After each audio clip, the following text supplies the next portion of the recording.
Сүхбаатар аймагт уул уурхайн үлдэн одоо үйл ажиллагаа эрхэлдэг аж ахуйн нэгжүүдтэй орон нутгийн удирдлага хэрхэн ажиллаж байгаа талаар товчхон мэдээлэл өгч байна. За ингээд манай аймгийн хэмжээнд бол ашигт малтамлын тусгай зөвшөөрөлт нь 94 болгогдсон байдаг.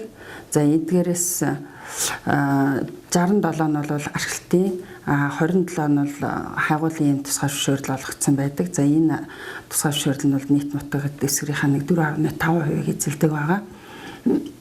Мөн үүний хажуугаар газрын тосны бүтээгдэхүүн хуваах гэрээтэй 4 талбай бас байдаг манай аймаг дээр. За тэгээд эдгээр одоо 97 тусгай зөвшөөрлөөс өнөөдрийн байдлаар бол 21 одоо тусгай зөвшөөрлийг эзэмшигч аж ахуйн нэгжүүд нь бол ашиглалт малтмалын газраар нөгөө уул уурхай ашиглах одоо ийм уулын ажлын төлөвлөгөөгөө батлуулаад үйл ажиллагаа нь ингээд явж байгаа.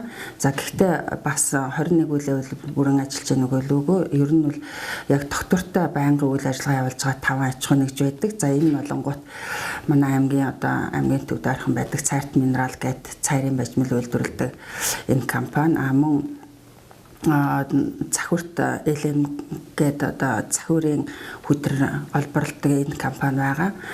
Мөн юуны цэгээ үдэн гэдэг аймгийн нүүрсээр хангадаг одоо юм нүүрсний уурхай.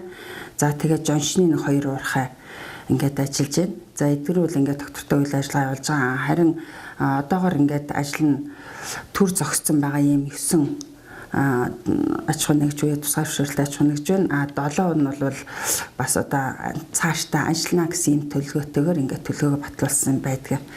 За ингээд ер нь бол манай аймгийн уул уурхайн компаниудтай 2012 оноос эхлээд ер нь одоо нөгөө ашиглалт малтмалын тухай хуулийн 42 дугаар зүйл дээр энэ тусгай зөвшөөрлийг эзэмшигч нар нь байгаль орчин нэг хамгаалах мөн одоо уул уурхай ашиглах түүний одоо уул уурхайн үйлдвэр байгуулах за тэгээд түүний дэд бүтцийг бий болгох мөн одоо ажлын байрыг нэмэгдүүлэх энэ чиглэлээр орон нутгийн засаг захиргааны байгууллага гэрээ хийж ажиллана гэсэн энэ заалт байдаг. Энэ заалтын дагуу бол тухайн үе одоо Бацүр засаг дарга байсан. Ингээд Бацүр дарга энэ уул уурхайн компаниудыг энэ хуулийн дагуу бас ингээд энэ хуулийн зүйл залтыг хэрэгжүүлье гэж ингэж одоо уулзалт хэлэлцүүлэгт урьж анхны одоо энэ уулзалт хэлэлцүүлгийг хийснээр тухайн үед ялангуяа аймагт одоо томоохон үйл ажиллагаа явуулж байгаа Цайрт минерал компанитай одоо энэ хэлэлцээрийг хийсэн байдаг. За энэ хэлэлцээрийг хийхдээ бол бас нэлээд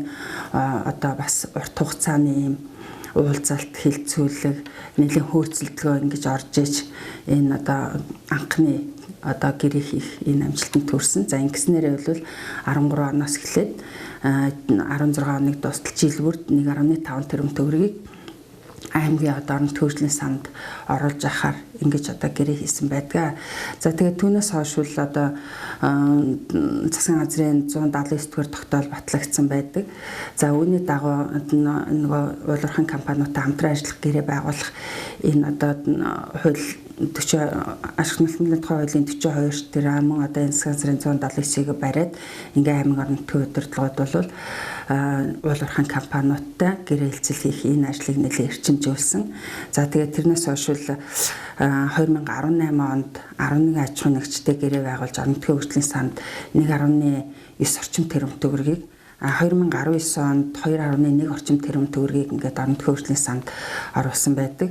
Ер нь 18 онд бид нар одоо аймгийн иргэдийн хурлаараа анхны одоо энэ уул уурхайн компаниудтай хамтран ажиллах гэрээнийхээ төслийг оруулаад гэрээнийхээ ерөнхий нөхцөлийг бол ингээд батлуулсан. За тэгээ үүнийхээ үндсэн дээр бол тэр одоо эдгээр 18-19 онд 20 аж ахуйн нэгжтэй бол ингэж гэрээ хийж ийм хэмжээний хөрөнгө мөнгөийг бол орон нутгийн хөгжлийн сандаа төвлөрүүлсэн байт юм мөн одоо аймаг орон нутгийн удирдлагын бас нэг барьж байгаа бодлого бол энэ хайгуулын болон ашиглалтын үйл ажиллагаа явуулж байгаа энэ аж ахуй нэгжтэй одоо холбогдох хуулийн дагуу тэгээ орон нутгийн иргэдийн эрх ашгийг хуулийн дагуу одоо үйл ажиллагаа явуулах, за орон нутгийн иргэдийн одоо эрх ашгийг зөрчихгүй байх, за мөн одоо байгаль орчинд ямар нэгэн одоо сөрөг нөлөө үзүүлэхгүй байх, нийгмийн одоо хариуцлага хэрэгжүүлж ажиллах гэсэн энэ тал дээр нь бол анхаарал тавиад тэгээ энэ чиглэлээрээ одоо ингээд аймаг орон нутагтай хамтран ажиллах юм гэрээ байгуулсан тохиолдолд бүх талаар одоо ингээд дэмжлэг үзүүлнэ. Хэрвээ одоо энэ зөрчлүүд гарах юм бол үйл ажиллагааг нь бол хууль дүрм журмын дагуу одоо зогсоох ийм одоо зарчмыг бол барьж ажиллаж ирсэн. За үүний хүрээнд бол ямар ч байсан одоо сүүлийн жилүүдэд бас одоо энэ гэрээ байгуулсан компаниуд бол гэрээнийхээ үүргийг харьцангуй бас ингээд биелүүлээд ингээд явж байгаа.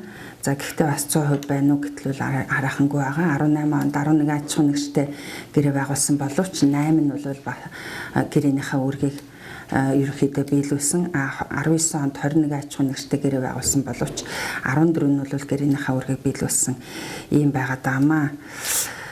За тэгээд ер нь бол түрүү хэлсэн юугээ бол орж ирж байгаа энэ уул уурхаагаас орж ирж байгаа орлогыгаа бол төсвийн хуулийн заалтын дагуу орон нутгийн хөгжлийн сандаа авдаг.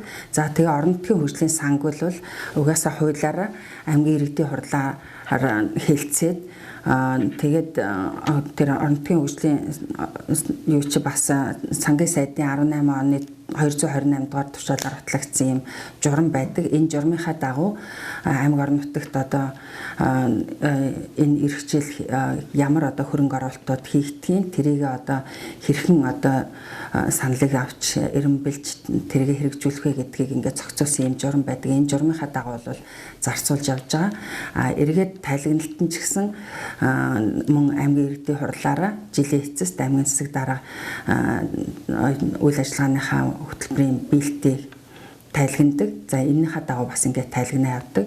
Тэгэхээр үндсэндээ бол энэ орон нутгийн хөгжлийн санд төвлөрсөн хөрөнгөө жилийнхаа үндсэн чиглэлийн зорилтуудыг хэрэгжүүлэх, цаашлаад аймгийн засаг даргын 4 жилийн үйл ажиллагааны өмнө хөтөлбөрийг хэрэгжүүлэхэд ингээд чиглүүлээд за тэгээ энэнийхээ дагуу бол тайлагналт нь ингээд тавигдаад явдаг байгаа. За тэгээ манай гэрээний онцлог гэх юм бол ер нь бол аймгийн засаг дарга, сумын засаг дарга, за компани гэсэн ийм гурван гэрээ одоо гурван талын оролцоотой ийм гэрээ байгуулагдсан. За тэгээд энэ гэрээнийхээ хэрэгжилтийг бол жил одоо бас гурван тал хэрэгжилтэд дүгнэхээр ингэж байдаг. За хамгийн гол нь бид нар бас энэ гэрээнийхээ хэрэгжилтийг яаж тайлагнаж явдаг вэ гэхээр зэрэг жил бүхэн одоо улуурхайн компаниудтайгаа оролцуулсан. Дээрээс нь бас одоо төрийн нөгөө төв байгууллагуудыг улуурхай, зам тээврийн яам, арчит малтмлын газар гэх мэтлэн за тэгээ бусад одоо бас олгогдох юм төрийн бас байгууллагуудыг оролцуулсан юм зөвлөгөө нэг жил бүр зохион байгуулдаг. Энэ зөвлөгөөнөө за сумдын одоо нэг олборлох үйлдвэрлэлийн тэр дэд зөвлөлийнхнийгаа за мөн одоо сумдын бас идэвхтэй юм иргэдийн төлөөллийг за тэгээ сум орон нутгийн удирдлагуудыг за тэгээ аймгийн удирдлага аймагт одоо бас энэ улуурхайн чиглэлээ хяналт тавьдаг энэ байгууллагуудыг оролцуулаад за тэгээд энэ улуурхайн үйл ажиллагаа явуулж байгаа энэ компаниудынхаа удирдлагуудыг оролцуулсан юм зөвлөгөөнийг бол жил бүхэн зохион байгуулдаг. Энэ зөвлөгөөнд бол нэг жилдээ бас 140-50 хүн оролцсон ийм томоохон зөвлөгөөн болдог. Энэ зөвлөгөөн дээрээ бид нар уулуурхайн компаниуд үүргээ хэрхэн биелүүлв, орон нутаг авсан одоо тэр хөрөнгө оруулалтыг тэг хэрхэн зарцуулсан, юунд зарцуулсан бэ гэдгийг ингээд одоо бас тайлагнаж авдаг байгаа.